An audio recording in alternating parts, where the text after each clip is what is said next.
Billie Eilish is the first artist born this century to hit #1 in the Billboard charts. From signing a record deal at 14, she's gone on to become an era-defining star. Along the way, she's picked up 7 Grammys, 2 Brits, become the youngest star to headline Coachella and Glastonbury, and won an Oscar. She's grown up online in the public gaze, connecting her to a global digital generation. Performing to sell-out arenas with her songwriter brother Phineas, Billie's also joined by her environmentalist parents on tour. She's also got over 100 million followers across social media, making her one of the most influential young stars of her generation. And this is the final night of her world tour, and I've come to have a chat with her.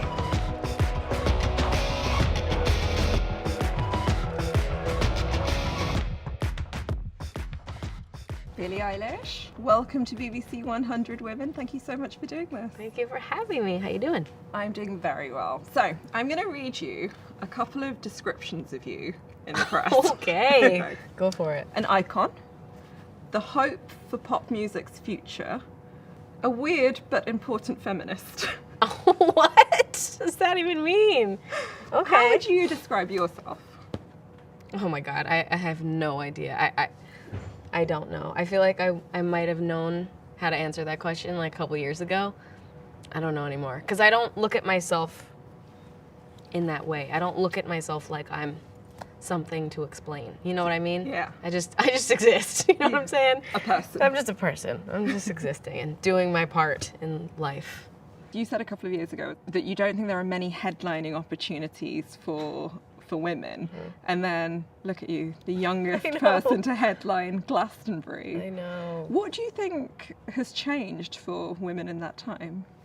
Or has anything changed for I women think a in lot that has time? changed. I think like we're in such a, I mean, I'm just in awe of the time we're in right now because of women are just like at the top right now. I mean, top of all the charts, it's women, women, women. I mean, it's like the most incredible thing for me to see. There was a specific period of time where I was just like in this pit of just like hopelessness about myself because I didn't have much to look up to in terms of girls like me being in that, you know, looked at, taken seriously in that regard.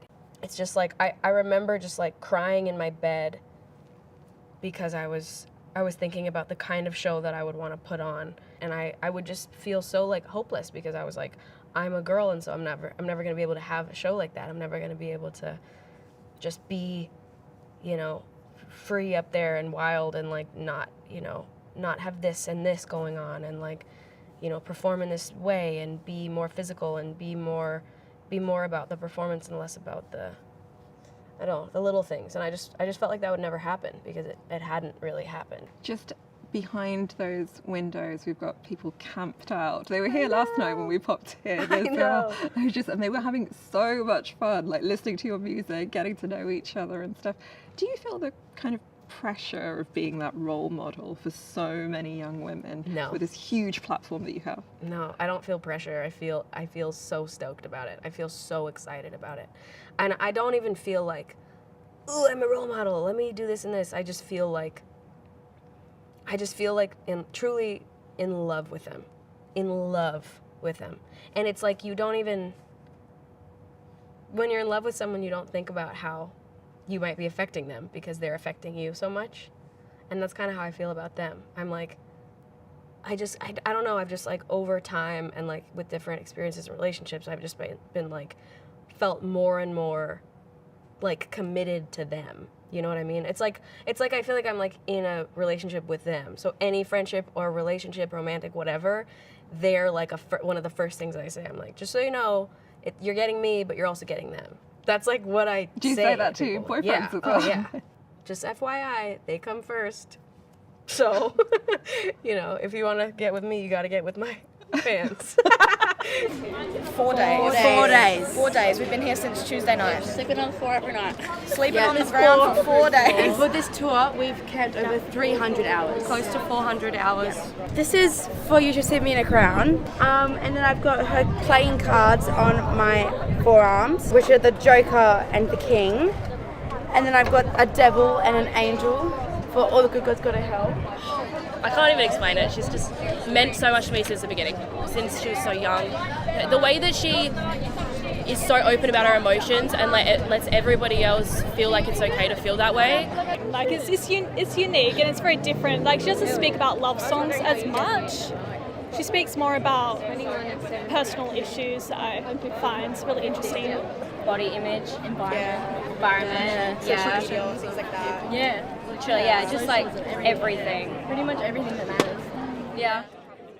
Growing up in the public eye is a very bruising experience, and it's really hard to develop and change for a lot of reasons. And so it was hard for me, and I just didn't really know what to do, and so I was just grasping at straws and just like things were, I just didn't know what I was doing. I mean, I just had such severe imposter syndrome. I've had that so many times in my life, and really just like some parts of last year and the year before, just like, was just in a downward spiral of imposter syndrome and just grasping at whatever I could to make me feel like myself again, but I didn't know. When you say imposter syndrome, you mean feeling that you don't deserve this success? More just like, well, when you see yourself in the public eye, especially after me, I'm an internet kid. Like I saw everybody else in the public eye when they were, and then suddenly it's me, and I'm like, I'm on the internet just as much as anybody else is.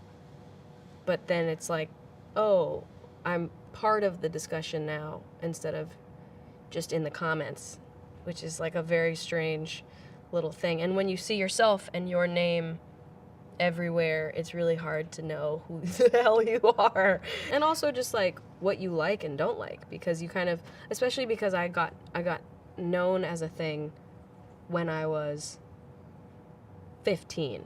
Mainly that was when it kind of started, really. Even though I started at 13, like 15 was when people decided that was who I was. So it's really hard to change and grow up and mature and like become a human when people decided that you were one thing, because then they think about you, they think that that's you forever. I mean, it absolutely drives me insane that you can look up Billie Eilish and videos that come up are things I said when I was 15. I'm like, almost nothing I said before 2 months ago, I still believe. So it's like, it's a trip. One thing you did say though was like when you think about your identity, you like sort of amalgamating masculine and feminine. Do you think about yourself like that still in terms of your identity? I feel the most powerful when I feel masculine in my life, and I also can find power in femininity. It's kind of a balance of both, but I What do you mean by masculine? I don't know. Depending on how I walk and stand, and my clothes, and my face, and my jewelry, and my fingers, and my everything that I am day to day, like I like to feel more masculine than feminine. It just makes me feel better. Which I struggled with for a long time because I wanted to feel feminine and like it, but I just didn't really, and so, but then it's like finding moments where you can have that and it feels good still, Like right now I'm wearing a tighter shirt and I'm wearing a more low-cut shirt, and like, the older me would have been like, ooh, please don't, but I like it. It makes me feel good now, and it's just the balance of the two, Yeah.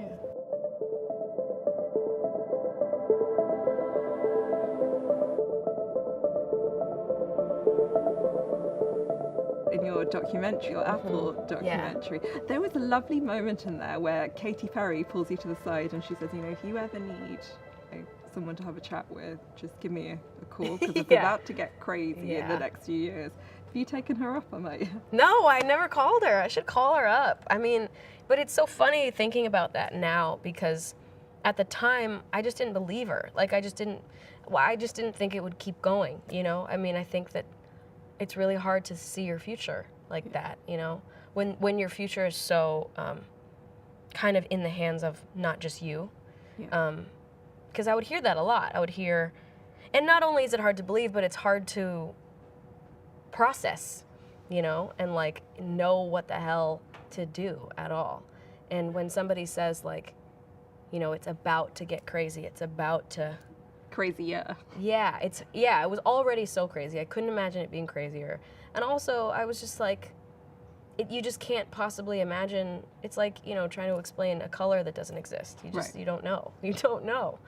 So. And my final question is, you know, this theme for this year's 100 Women is progress. As a woman in music, has there been progress? I think so. I think there's been a lot of progress. I feel, you know, I was excited with the idea of this being about progress because I feel that there has been a lot. And there's been a lot of backpedaling also, you know, with more like the world and the laws and all of that. But I think... The laws like Roe v. Wade. Yeah. You know, we're going back in time in certain areas, which makes me want to throw up. But I do think there has been a lot of progress. And again, the way that women have been just like absolutely towering over everyone in this industry right now is so exciting to me. And it just makes me feel really, really hopeful and inspired. And it's not only women doing one thing, it's women doing all kinds of different things and looking different and acting different and having different styles and different, just like, I just love it so much. There's such a range right now, and it's so nice to see, and it's just so, it's just refreshing. I don't know, it's new. It's never been like that, and it's just really, it's exciting, and it's really cool to be a part of it, so. So you're hopeful? I'm hopeful, very hopeful. Thank you so much for giving us so much of your time. Of course, thanks for having me.